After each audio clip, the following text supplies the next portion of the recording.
Glad to have y'all here. Appreciate colleagues being here. I know there's a lot going on, so let me just make a couple of quick comments real quick to the members of the committee and to the public that's here as well too. Thanks, Chairman McCall, being here too. Obviously, we had news yesterday from Governor Deal. He put out a press release, not a press release, a statement that he was not going to be supportive of any measure that involved cultivation of marijuana for any purposes, at least during the remainder of his tenure. And let me just make a couple of brief comments on that. One, I was disappointed in that because I feel like we've got some good positive measures that had the proper restrictions and regulations in place, including this bill, which is similar to HB 645, the bill that we're going to hear today, HB 764. And so, but I was not surprised. Governor Deal has not been supportive of cultivation during the last several years during this debate, so I'm not surprised by that. He did make a comment that he felt like that we needed to urge Congress to take some action, and I'm grateful to my colleague Micah Gravely, who actually spoke from the well last week sometime, I think, regarding the urging resolution where we are trying to encourage Congress to act and to take action and change the law, so there's not as much confusion as well. But let me just be very clear to the committee and to those in the public who are following this issue. This is not an issue that is going to go away. It will continue to be debated and discussed, and will be a clear issue in the governor's race in 2018. That whoever the next governor is, he or she will have to squarely deal with this issue because there are every indication that polls show that 70 to 75% of Georgians want us to deal with this issue.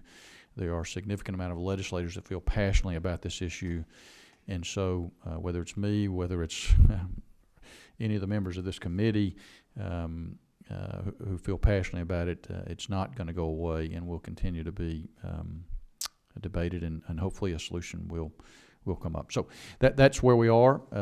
It's not going to deter the work of this committee. We're going to continue to meet. We're going to continue to address issues that are out there, and so I look forward to working with each of you as we continue to find a solution for what Georgians clearly want us to find a solution for, and that's for access for medical cannabis here in our state. So, Chairman McCall, you got a comment you want to throw out there? It's more of a comment than it is anything. Yes, sir. All these folks that are arguing with us and don't want it to be made available have never stood by that child while he was having a grand mal seizure, and the only thing you could do is put a popsicle stick in his mouth to keep him from swallowing his tongue. It is time people woke up as to what's going on with kids that have these problems. Yeah. And I don't want to say folks are over religious sometimes, but sometimes we got to step back and take a look at what really might help. And the good Lord put this plant here, and if it'll work, it'll work. Mm-hmm. I couldn't have said it better myself, Chairman McCall, and I know you have personal experience, and your personal story involves your own family member as well too. I won't share much of that unless you want to, but thank you for your passion and your encouragement and support of this issue, this measure. Representative Caldwell, do you have a question, comment? I hit it. Okay, got it. Okay. So here's what we're going to do. We're going to hear debate on Representative Clark's bill. Representative Clark, if you want to come on up. So let me just be clear about this bill. There are two pieces of this puzzle on HB 764. One of them is the exact same language that was in HB 645, which this committee agreed to move forward to Judy non-civil, which involved a cultivation method. The second piece is adding a couple of conditions to the current law. And so, so for the purposes of this meeting today, we're not going to rehash what we've already discussed. So, and Representative Clark would like the same thing. If you'll briefly walk us through the couple of conditions that you want to add to the existing current law, and that's what we're going to have discussion and debate about today. And so we'll leave the discussion of the cultivation issue for another time. Is that fair? A good committee? Good. And so we'll move pretty quickly. And so I know you have a couple of folks that want to give some testimony. We want to make sure we make some time for those folks. Keep in mind to those testifying too, these committee members have other places they need to go as well too. So we're going to move very quickly for our hearing today. Okay. So Representative Clark, it's all you. Awesome. Thank you, Chairman, and to the committee members. I bring House Bill 764, and I've named it Have You Forgotten Act, because I think it's especially directed at the veterans, including myself, who have been willing to go and give everything for this country that we love so much. And I've been in, this is my 4th year down at the House, and I've slowly, more and more, studying it and really watching my colleague, Representative Alan Peake, watching him lead and his passion, and also myself. I come from the background of, is marijuana good for you? Because I grew up, it's a gateway drug. There's nothing good about it, and so I'm a man of faith. I mean, my faith leads me in every single thing I do. I live and die for that. Number one. Second, I live and die for my country, and so. This has been some time just kind of watching. I've spoken out a little bit the last few years, but a little bit more and more as I study it, because I want to make sure that I'm not going to hurt somebody. I'm not going to overstep something that I should not be overstepping my boundaries and not doing good for my state and my nation and for the next generation. Especially now I have a little girl coming, and so I want to make sure even more that what I do, everything I do, is 100% right, moral, and is truly going to help everybody. So with that, on this bill, I've added 2 conditions. Why it is a substitute is I added 1, and then I was just thinking about it, and I said I have to add a second. So it's adding PTSD as a condition, and also chronic pain. And I believe the chronic pain is just as important, maybe even more in some areas, because of, as veterans right now, the statistics are 60% and climbing of coming back with chronic pains. And I know I don't take anything currently, but I was a 11 Bravo kid, kicking in the doors, checking down the enemy type stuff, and frontline stuff, and I definitely had injuries here and there from that. And so chronic pains are something that, if it's not affecting me now, I'm pretty sure down the road it will, just from all that we go through and what I did in my job. And they even say that at least 50%, they're tracking the statistics, that those who served in the Korean War and the Vietnam War are going through chronic pain. And we definitely have seen, even through our working committee, that chronic pain can be helped through medical cannabis oil. Mm-hmm. And so that's why I have put it back in. I put it back on because the what's going on at the VA with the opioids, and how many they're handing out, that this will bring down the death of the 22 veterans that are dying, give or take, every single day. And so those are the 2 reasons I'm doing that. And the death rate from the opiate overdose among the VA patients is double the national average. So that's why I think it's a moral obligation, and it's the right thing, is to help these VA patients, my fellow veterans who are going through chronic pains, who are needing it, and they're at double the rate of the national average. So I think that's just one reason. Another one, the VA has averaged more than 1 opiate prescription per patient for the past 2 years. That's huge. And we know we have the science showing it. And I have fellow veterans, which right now it's illegal if you're doing it, but they've come to me saying, I'm taking it, it's helping. And we've seen the proof in other states that have allowed this. And why are we still just sitting back saying, no, we're going to wait for the federal government, when the very, very veterans who gave us the freedom that we have today, and there's around 1.3 million who have given their life, men and women, and I don't know why we even, for a second, even almost debating this, when there are so many who are dying, who are asking for this option. I think that we can be the generation that ends this opioid epidemic, and I think it starts here, helping out veterans, because imagine every veteran, that's about 22 a day, that's 22 leaders who are some of the elite in our country, as in ones who are willing to give their life, go serve our country, then they come back, and then they'll kill themselves or overdosing. And those are leaders, men and women, who could be doing so many great things in our community, but they're no longer here. They're laying in coffins. So I just think that's just one of the reasons. It says the estimated number of drug deaths in 2016 topped the total number of soldiers killed in the war on terror and the Vietnam Wars combined. So, that's a lot. And give or take a few numbers. But that just shows you the battlefield that we left over there is now right here in our backyard. And so I think it shows you with the chronic pain, we definitely need to end the PTSD. I have enough of my fellow veterans, ones who are prominent leaders in our community.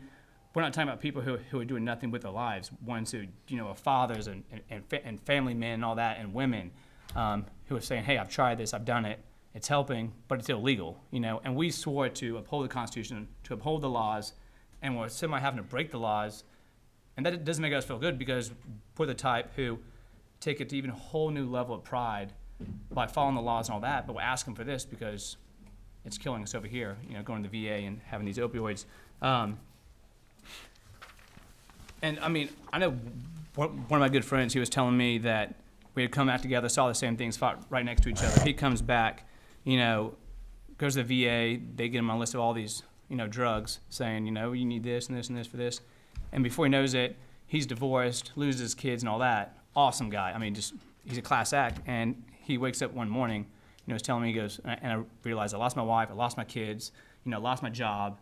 And he was like, I was just drugged out of my mind, really. And he decided, he's like, I'm not living this life. And he actually started looking around at some other options, and he started doing the medical cannabis. And he now has a successful landscaping company. He's engaged now to an amazing woman. He has his kids back in his life, and he's back to the man I knew him as, full of life.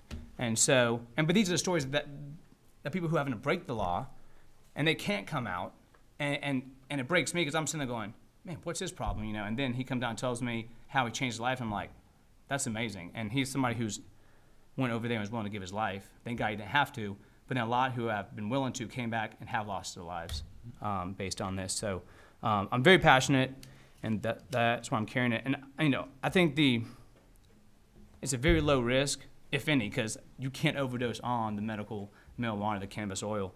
And so it's a huge reward and something that could save so many lives. And I just want to say that, we say that cannabis, is a gateway drug, but I think it's an exit path from the opiates. That's what it's going to do. I think we've seen enough evidence. I think it's time to step up and to help the veterans, especially. And just one, three more things. But Merck, the pharmaceutical company, they created Vioxx, if we remember that. When they were testing it and all that, it was shown that it could kill people, And the FDA, it got passed somehow, it got passed, it went on the market, killed around 50,000 people. And you see that this was allowed, it had there were a lot of side effects, it killed 50,000 people, and the CEO got a slap on the wrist, pretty much, I think 30 or 40 million, and he went on his way. And the thing is I'm not against pharmaceutical drugs, I'm not against medication, but I'm saying is, if we can allow something like this, and there's many other drugs on the market that have huge side effects, and we know the medical cannabis, hands down, we know 100%, you cannot overdose on this. It's not going to just drop you dead. And we're not allowing it. It's morally wrong, and I think it even goes against my faith. And, I don't just throw my faith around, like, tying that in, but it is. I believe, how can you say that, and even, there's nothing against some of the faith organizations who I know who speak against this, but the thing is if it's saving lives, if you can't overdose, why not allow it? If you see it with the kids with seizures, we have the veterans who are coming to me, and I don't just listen to anybody and say, oh, I'm gonna run with some story. I mean, my character, who I am, means everything. I know. I mean, I have a girl coming, and I mean, I would do anything. I would, go through anything to keep my character and who I am intact. And so when I have people coming to me begging and saying, let us allow this, and we keep sitting here, I mean, even the governor being against it. I know he has a good heart. I know he loves his state. He loves his nation. I know that. But we're looking at it wrong, and one day, we're definitely going to look back one day on history and say we made one of the biggest mistakes of our lives by not passing this a long time ago and looking into this. And I realize, I mean, we can be people, men and women of strong convictions and all that, but at the same time, we have to always go look at every single thing, no matter how strongly you believe something that's right or wrong, and say, I could be wrong. And again, I mean, I could be wrong, I'll say that, but you do have to show me with evidence, and I think it shows you that, every bit of it is on our side. And just last two things, I just want to say that in 2014, there was a big study done that found significant decreases in opioid overdose deaths where states had legalized medical marijuana. On average, these states have had near a 25% lower mortality rate from opioids than states without such laws.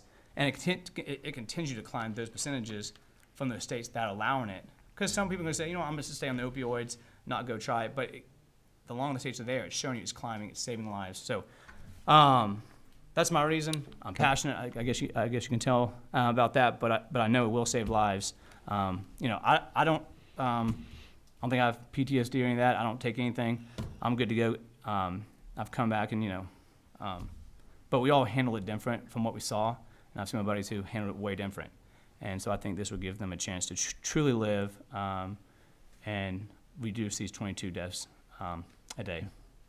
Representative Clark, thank you for your testimony. One, thank you for your service to our country. Two, appreciate that and your passion on this issue. To the members of Representative Representative Beskin, just so you'll know, HB 764 we are debating today. The bulk of it is the exact same bill as HB 645, with the exception of lines 84 and 85, where he has added two conditions to the current law. And so that's all we're going to debate today is the addition of the current condition, the addition of two new conditions to current law. And since we've already debated that before, just FYI. Okay, any questions for Representative Clark from the members of the committee? Not seeing any. Thank you, Representative Clark, if you'll hang tight. I think we have a couple of folks that want to testify. And I believe Mr. Luttrell is going to be first, of course. Is that right? Yep. Okay. Why don't you come up and you can have a seat with Representative Clark if you want to. And Representative Clark, why don't you just hang tight. And Representative Luttrell, you and I have had a chance to meet before, and we've heard your testimony before. Looking forward to hearing it again. And I'll just remind you, if you'll just be very brief to the point, and so we make sure our committee members will keep them, and so we can take some action on this bill. So. Representative Peake, you got a deal on that one because I'm tired of being nice. Mm-hmm. I'm going to just be point blank to it. I'm Joshua Luttrell, combat veteran, United States Air Force, born in Raven County. I'm a Georgia boy, tried and true. I mean, there ain't no doubt about it. I live in Florida now.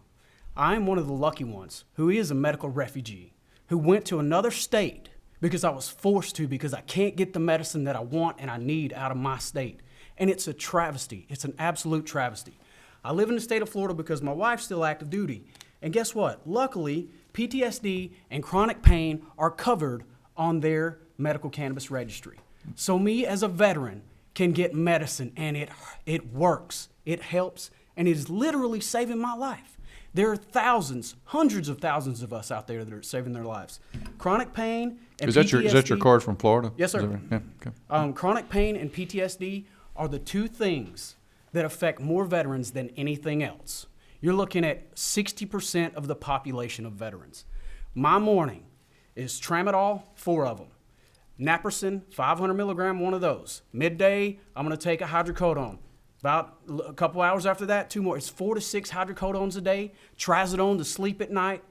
Tizanidine for muscle relaxers. This is what the VA does to us. Just literally just throws meds at us.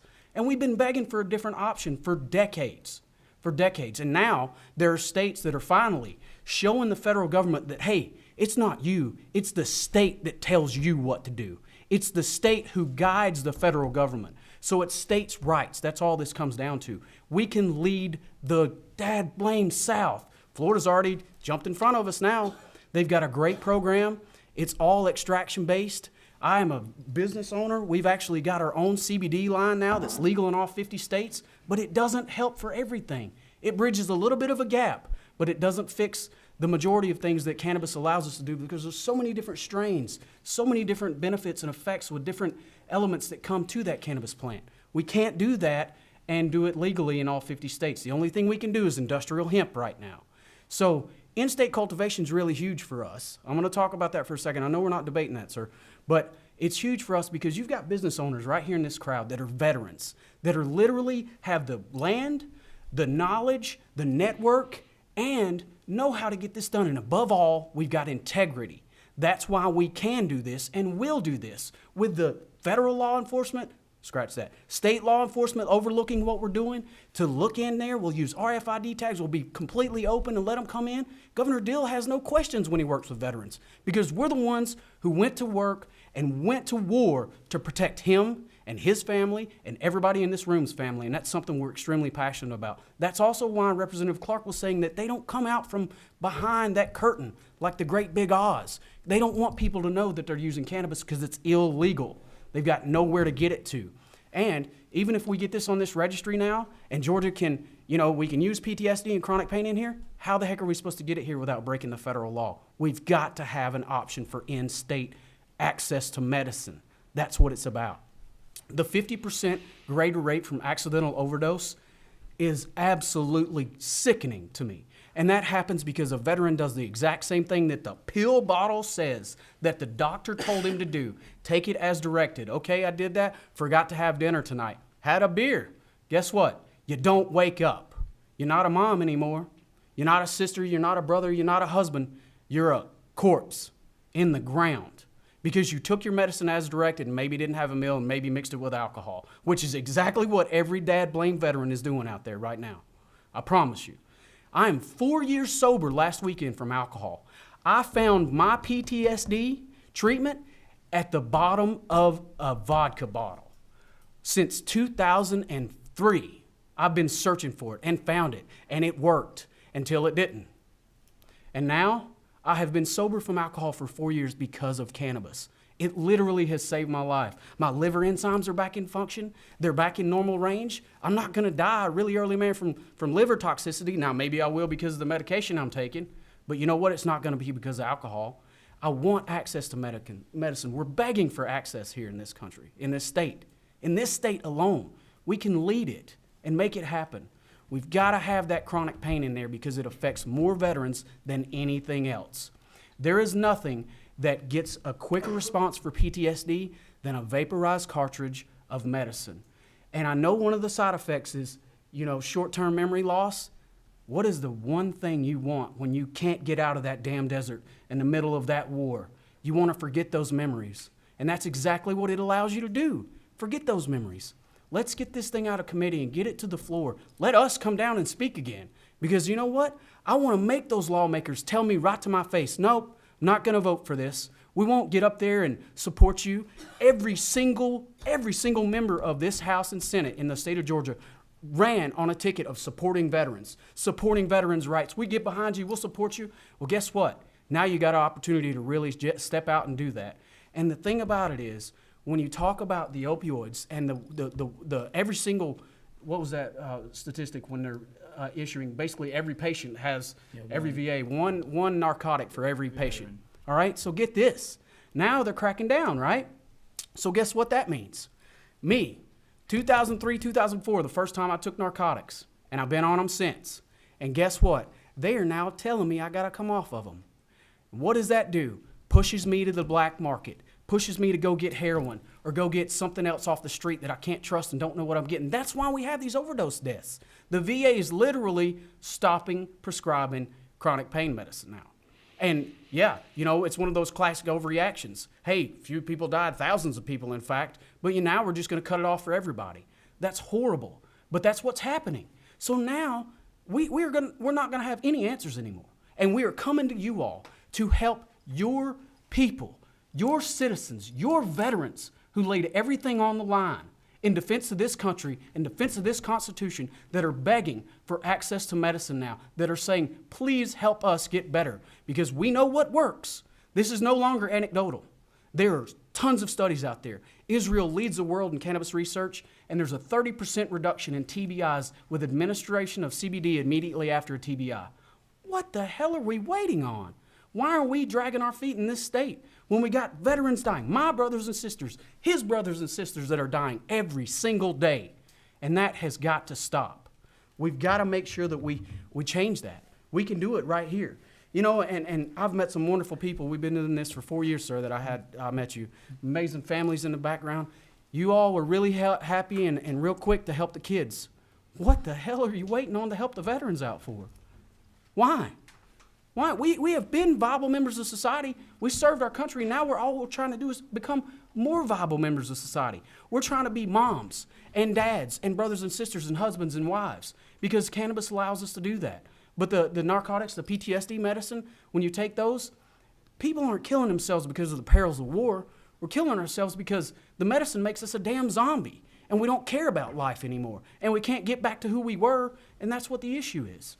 So this right here is a challenge coin. I don't know if any of you all know about it. There's a bunch of veterans in this room that know about it, all right? And I'm going to issue a challenge to you all. I got this. It says Global War on Freedom right there. 5 forces. I'm going to challenge you all to save our lives. I'm going to challenge you all to make a difference. Lead the Southeast. We've got the most fertile land in this country, right here in our backyard. Let's grow cannabis. Let's make sure that veterans are the ones who are allowed to grow it. I've got a business. John's got a business. He's going to speak next. We can all come in there. The integrity, the security behind it. We know how to do all of this. I've done the extraction. We've done everything. There's no questions about it. Governor Dill should have 0 questions. It's not about, we should advocate at the federal level. No, states lead the way. States tell the federal government what to do. So I challenge you all to save me and save my life. Mr. Trail, thank you for your testimony today. Appreciate you being here. It's always Thanks, sir. a pleasure to hear your story and your success and turnaround in your life, which is pretty remarkable. Let me ask you just real quick.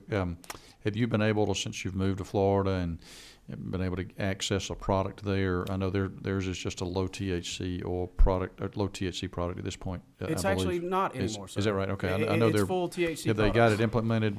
Yeah, so what they do is that you have to start with a low THC to start with the CBD THC regimen, and then you can work up after you've seen a doctor over a 3-month period. Okay. They can recommend something different if it Okay. doesn't work. And in fact, that's what I had to do. Okay. I'm home right now because my grandmother got diagnosed with multiple myeloma.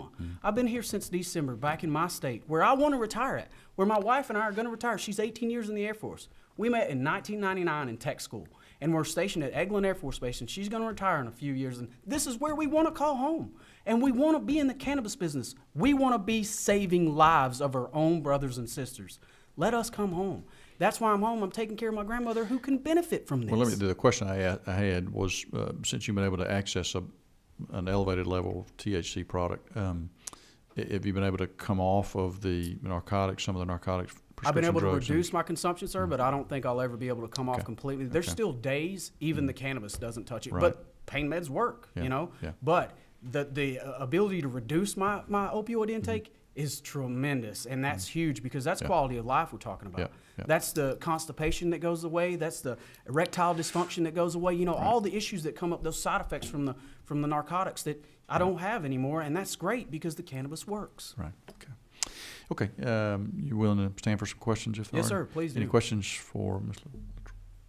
I don't think we have any. Thank you again for being here. Appreciate Thank it. you, sir. And I think we've got one other veteran, Mr. Jackson, John Jackson. You wanna come up and.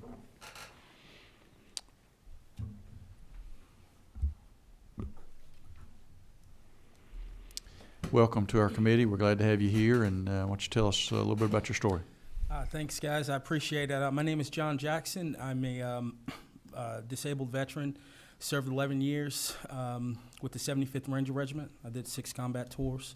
Over that period of time, spent 40 months, my first 8 years in combat. My last deployment, while I was overseas, my wife called me and divorced me. She said she couldn't do it anymore because I just absolutely love war. So I'm one of these guys that lived in a very high up-tempo environment. I'm also one of these guys that refuse to believe that I'm weak, and I push through the pain. So the hardest thing for veterans are when we go to the VA and the VA asks us, how are you doing? Tell them I'm doing okay. And that's their, what do you call it? That's their written dialogue for how I'm feeling. Because I don't want to talk to them. We have nothing in common. It's just a dog and pony show about listening to war stories and things like that, so we withdraw.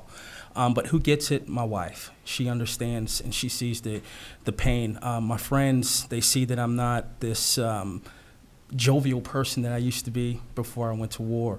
The community, they notice a difference.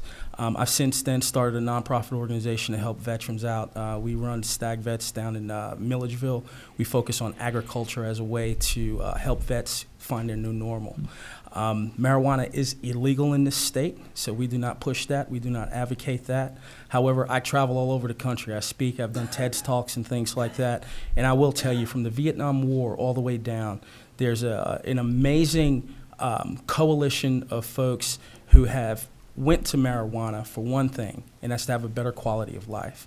And so what we're looking for is not for veterans to say, you know, to tamper down the noise or things like that. I think we're missing a mark on, are we able to give our veterans a better quality of life? And we're not focusing on that. Georgia is the leader in agriculture. We're leading in a lot of, you know, IT, tech things. You have all these other businesses, multi-billion-dollar organizations who are outside of this state who would love to come to this state, but because of our laws based on how we treat marijuana and things like that, they don't want to come. We could be the leader in taking care of our veterans in a very positive way. I understand Nathan Deal's issues with regards to cultivation and things like that, and those are things that, you know, when you bring it to the table, you know, we understand what the federal laws say, and, you know, he has his own morality, as we do all have our own morality. But I will tell you that the state of Georgia is not there with me at 2 o'clock in the morning when I have a guy who's pulling the gun away from his face because he is on opioid addictions, and I have to talk him down, talk him off the ledge. The state of Georgia is not there with me when I have a wife who's just totally picked up and left because her husband can't seem to get it together. The answer for our veterans is more pills, more pills, more pills, and we can care less about their quality of life.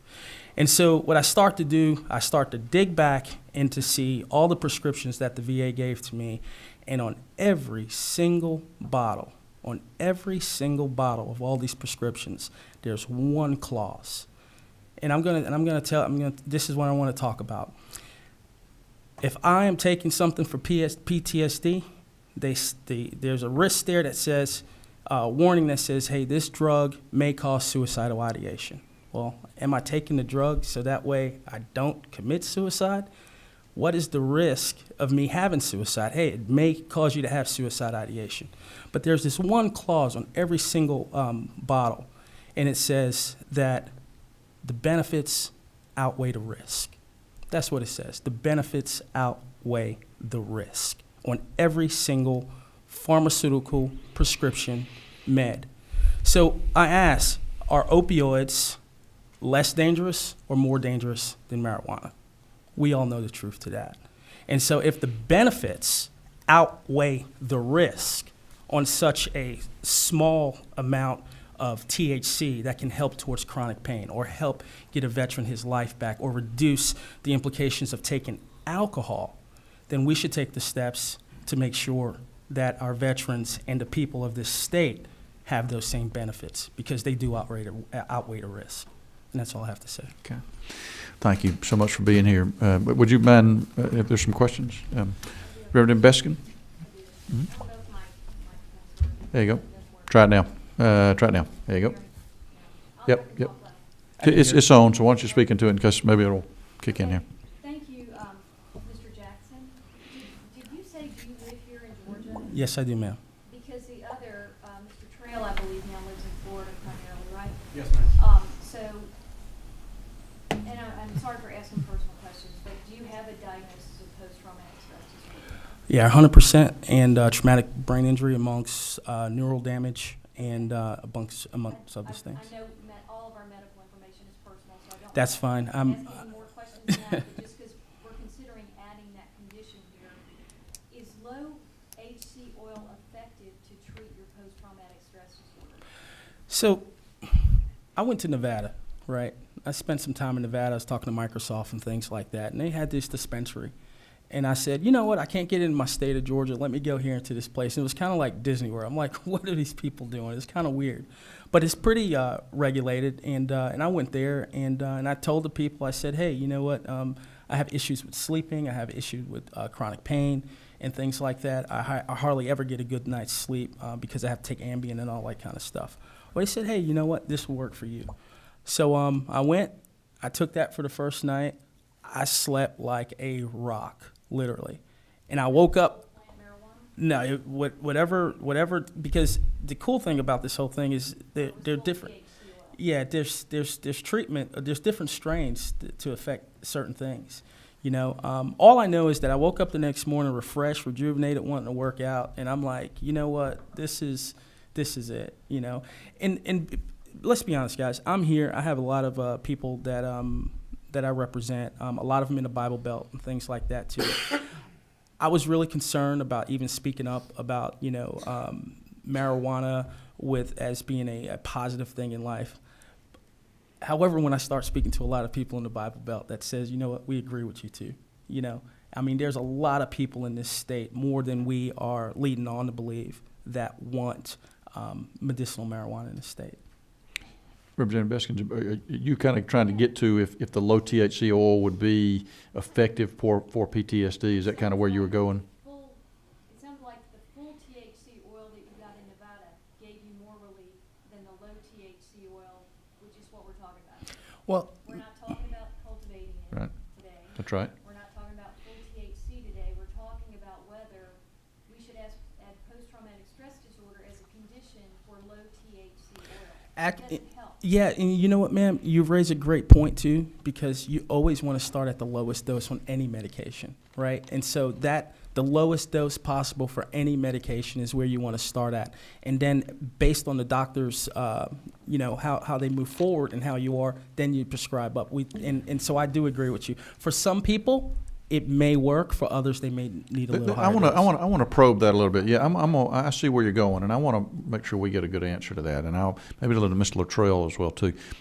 Does the low THC oil that's allowed under Georgia law prove to be effective for the PTSD symptoms to the best of your knowledge? That's the question. Okay, yeah, I haven't taken any low THC. I don't know personally.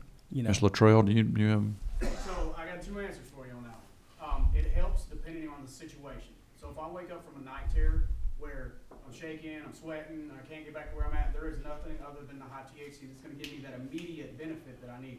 Now, the low THC will work to an extent, and it will help me settle down. Going through the day, it will help us out. So it will work, but it just doesn't work as effective for other people, and it may not work for others too. Okay.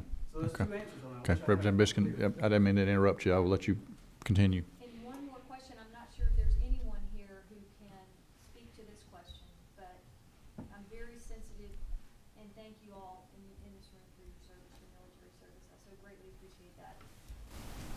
It would seem to me that most veterans who have been diagnosed with post-traumatic stress disorder also have chronic pain, so that there are very few people who are diagnosed with PTSD that don't have chronic pain. So all PTSD people, if we eliminated a chronic pain condition, all veterans could receive this treatment that have a diagnosis of post-traumatic stress disorder. Not all chronic pain people have PTSD, but all PTSD people have chronic pain. It would seem to me. The majority of them will, yes. So Where you going? Where you going with you? talk about that as a potential amendment to this bill to strike out that line chronic pain to allow our veterans to get the treatment for their post-traumatic stress disorder. I do know that there's some concern. Everything else that's on this list is a diagnosis or a disorder or a condition that a medical professional can objectively diagnose you with. there are some people who are concerned that chronic pain is not an objective complaint and there's no subjective measure of it. So, to me, subparagraph P is something that's different than everything A through 0. And if we could help everybody, A through O, if we can help everybody in O without P, I think we could talk about Well, I mean, acute chronic pain there. Okay. of course, I mean, my concern is most with PTSD will have chronic pain, but not all, and you're still cutting out, there's still a big segment of veterans who have the chronic pain, and I know a lot of veterans too who do not have the PTSD symptoms and have been labeled, but the chronic pain, so. Question, have we had anybody who could really give us facts on that in testimony? That's your understanding, and I would believe that because you're a veteran, but that's why I asked that question. Do some veterans have chronic pain but not PTSD? Yeah, I mean, I can definitely say that. I mean, I was on the front lines. I mean, I was right there next to my buddy, IEDs going off and all that. I mean, you know, dying and horrible injuries. I mean, I was right there. I mean, I was right there on IED that should have killed me, but I'm actually here walking. But it was, I mean, literally almost. I mean, it went off a few feet away. A huge one. Took out the vehicle. And anyways, I mean, I've not been labeled with PTSD, but I definitely. I mean, I know I have the chronic pain. You know, or I mean, I live with different, pains here and there from just combat and from being in the military with all the weight we carry, 100+ pounds, all the equipment and weaponry and all that, and you're, rucking on foot carrying 100+ pounds and way above sometimes. Yeah. So, right now I'm currently taking nothing, but I think you're cutting out a big segment of people I know who have injuries who are not labeled with PTSD but have the chronic pain, have a lot of, backs are messed up, knees, elbows, everything just destroyed. Yeah. And to your point, I work and talk to a lot of folks who don't want the stigma of PTSD, but they complain to me about their chronic pain, and their chronic pain is debilitating. Because what I tell them, now I say, hey, you're feeling good now, but in 10 to 15 years when you have to deal with it and you don't have those in your record, with the VA, you're going to be looking for help and treatment. So you might as well just pull yourself together, and it's not a sign of weakness to go ahead and talk about those things. But again, we're a culture where, pain drives us, but it can only do it for so long, and once we get out and we're on our own and, we have families and things like that, that pain is really, it really speaks to us. I know personally. I deal with it every single day. I think also John would agree with me on this, is there's a lot of us who have got out who we wish we had put more down of how we were feeling. And even I regret a few things, because now it's like, okay, down the road, if I have a surgery on, my knees or different things, I'm thinking, or my back, and I'm thinking, I should have done this, and now I'm screwed actually, because I never put it down. Now it's tougher to get it on now to say, wait, hold on, what about this mission, and this one? And I was talking to my brother, and he was talking about, he's like, yeah, I'm glad he had put it down for his knee, and I was thinking, man, I told him I was all good, because, I guess maybe being too tough or something, and now I look back and I go, I should have. So that's why I think chronic pain is so crucial, is it's to help so many people who maybe did not put down certain things, because we like to think we're invincible in the military, and then we get out and we realize, hey, we have different, conditions, and chronic pain would do a lot. Does anybody got some more questions, or? No more questions, but a thought for the commission. Okay, all right. We'll come back to a thought in just a minute. We'll see if there are any further questions. You all finished though? Yep. Okay. Representative Gravely. Thank you, Mr. Chairman. To the representative's point, would it, if I think I see where you're going, correct me if I'm wrong though, and I think everybody in the crowd who has worked with us over the last 4 years? It's the fifth session. But yeah. Fifth session. And I may be speaking out of turn, but I feel confident that I am speaking in turn, that the folks on this panel have 100% tried year after year to include a lot of the things being discussed. And after that bill gets through the committee, it's whittled down and whittled down. And unfortunately, and a lot of times with a lot of disappointment, we've gone to the floor to push what we've basically been told is all we could have at that point. So to the lady's point, would it be, is it an issue of what could pass the floor? And would it be better served if we had chronic pain for veterans? Knowing that I would support the bill in its complete 100% form right now, as is. I'm trying to think from a, strategically, are we removing chronic pain because we think that it might not pass as a whole when it gets to the floor if it moves through committee? And if we are deliberating on the fact that through testimony, we know that veterans not only can be diagnosed with PTSD, but that a lot of them, through Mr. Clark's testimony, are dealing with, maybe have not been diagnosed with PTSD, but are in fact dealing with chronic pain from any number of scenarios that they could have gone through on the battlefield, coming back home, realizing that maybe an injury was incurred that they didn't know about. And then they get back home and they are starting to experiencing some of the wear and tear that their bodies had gone through on the battlefield. So if we narrowed that to, again, for the record, I support the bill 100% as written, but would it be better strategically if we had PTSD for veterans and chronic pain for veterans? And I'll defer to the author on that. I'm just asking that We question. tried to do that, was it last year or the year before? Yeah. And you cannot make a special Yeah. classes from what I heard. I think we ran into trouble with Yeah. legislative council I on that got issue. you. So, and So that would be my second point. We're looking at PTSD for veterans, correct, or PTSD in general? well, again, per legislative council, we can't add a condition and limit it to a class. All right, so it's PTSD as a whole. That's correct.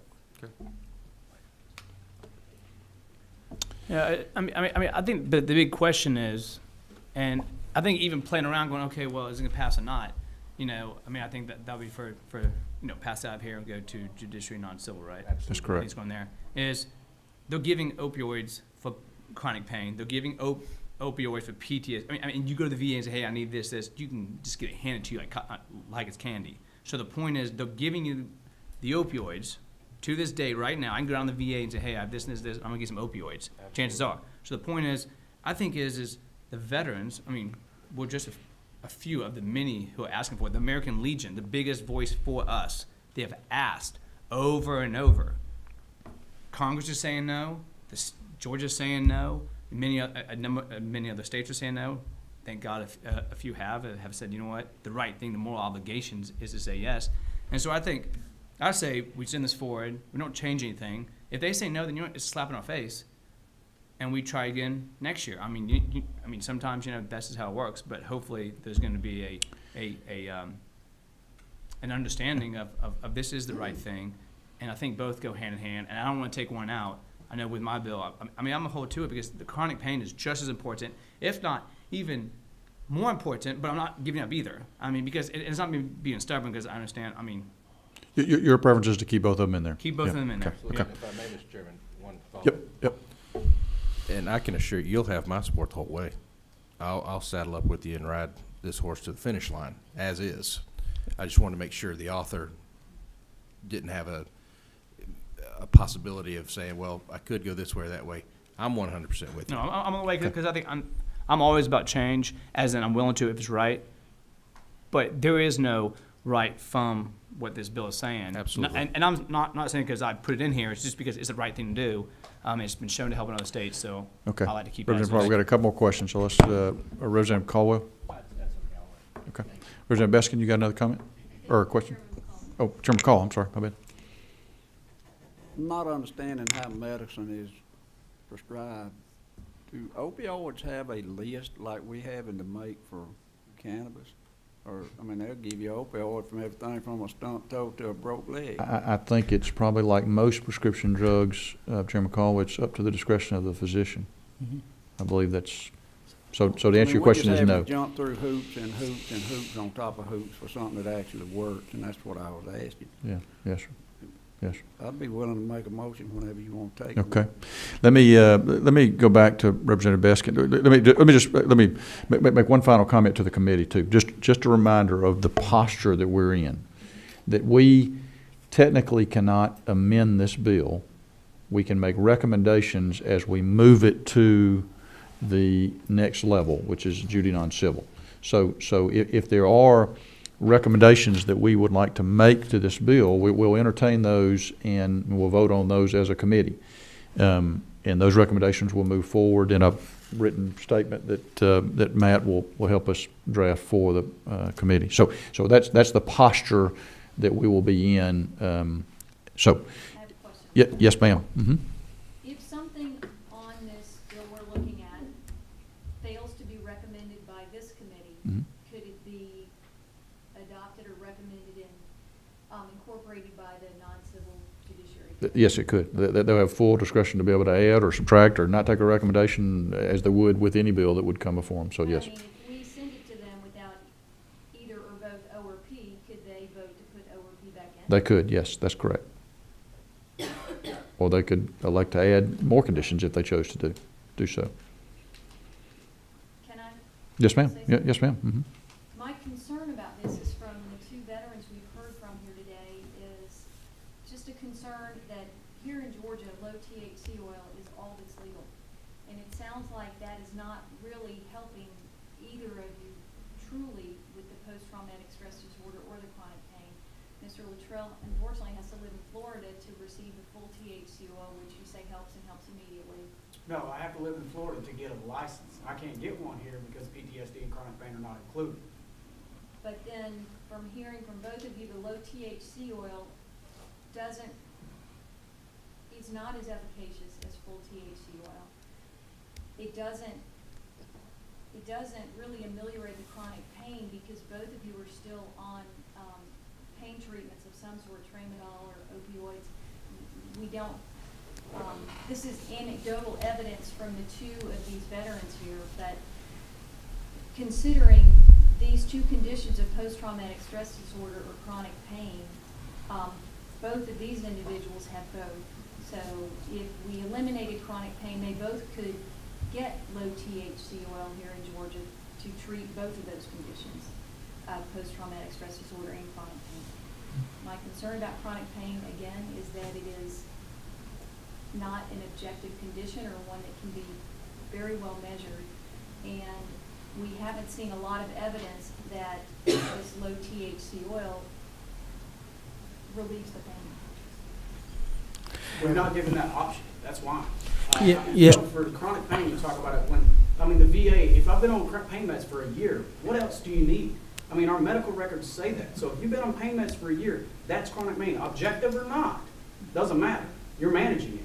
I haven't been given the chance to see, does the low THC, 5% is actually pretty good. It's not super bad. It'll work. It'll bridge a gap until we can get it done and increased and get all that done. So give us a bridge. That's all we're asking for, and that's what it'll do. And I think the thing is, there's no one thing that fixes everything in life. But I think what we've seen so far on the conditions we have passed, I think the great news is there's 0 overdoses on the medical marijuana, 0. But there's a lot of overdoses on the opioids, and they're still flowing. So I think I'm not saying every condition, but you can add every single condition under the sun, and there's still going to be 0 overdoses. Nobody's going to the funeral home.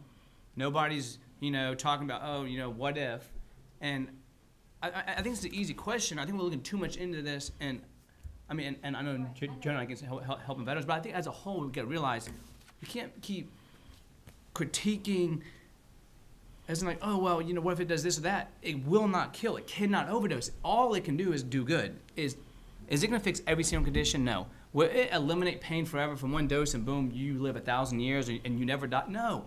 All it's doing is helping.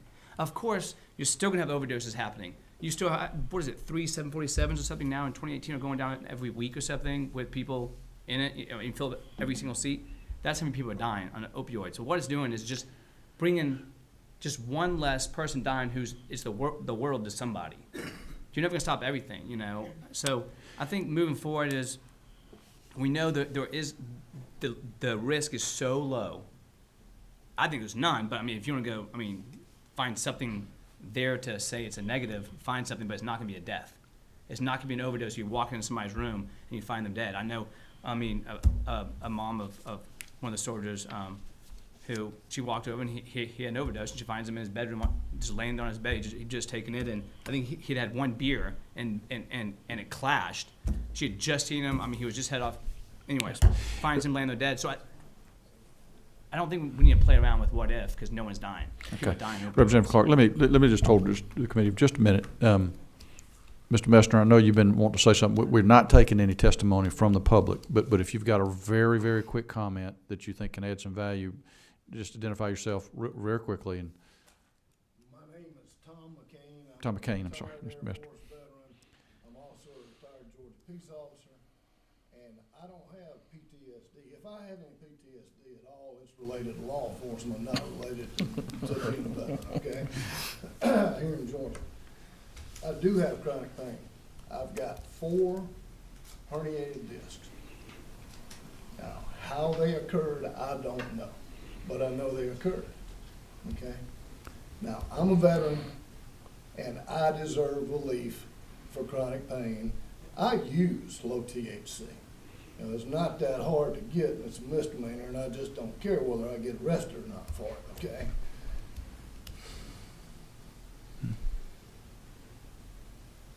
I deserve this.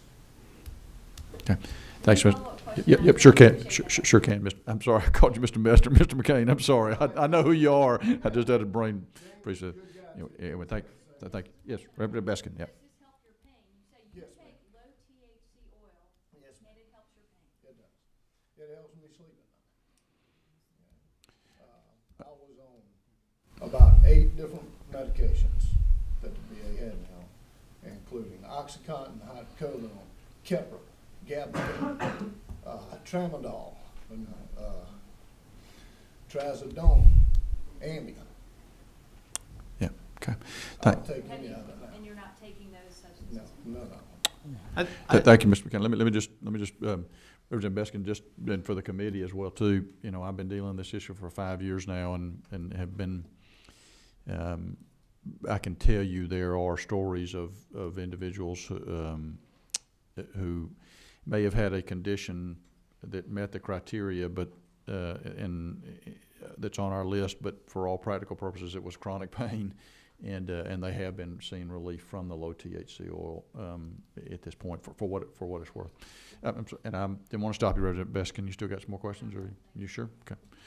Let's see, Representative Gravely, you got. Yeah, I think the question at hand is, if this bill passes in its current form, let's say it moves through committee, goes to the floor and passes, would you gentlemen be able to effectively treat PTSD? Mr. Luttrell, would you be able to move back to Georgia, come off some of the regimented opioids that you're being prescribed right now, and be able to treat effectively according to the way this bill's written right now? I'll be able to reduce it, absolutely, I know that. I don't know about complete, effectiveness of control of it, but if I can reduce opioids, the reason I don't take no opioids now, I'm home taking care of my grandmother. I've been here since December, so I can't bring my medicine here. It's not legal. So, yeah, so absolutely, I could reduce that, and that's quality of life improvement. Representative Gravely, you know all about that. So, I mean, yes, it would help us. It would absolutely help us. Okay. Treat and specifically treating with the levels in which Georgia has allowed under law today. Absolutely. Okay. 100%. Okay. Well, here's posture we're going to be in. Bev, can you hang on for 1 second? I know we're going to start losing members. Here's what we're going to do. I think Representative Clark's bill, again, we're dealing particularly with 84 and 85 O and P. The rest of the body of the bill we've already. And his recommendation is that you would like to see us move forward with both. Representative Baskin, if you have a change to that recommendation, we'll be more than glad to entertain it and let the committee decide on that if you would like. I'll leave that discretion to you. So, okay. Then we will, if it's the will of the committee, if we have a motion to move forward on the bill as it is and recommend. Okay. I recognize Representative Caldwell. Due to the generosity of Chairman McCall, I will make a motion. Okay, and a second? Okay. All those in favor of moving this bill forward as is to Judy non-civil, say aye. Aye. Anybody opposed? Okay. And that's what we'll do, and that'll be the posture of the bill, and we'll have Matt communicate that.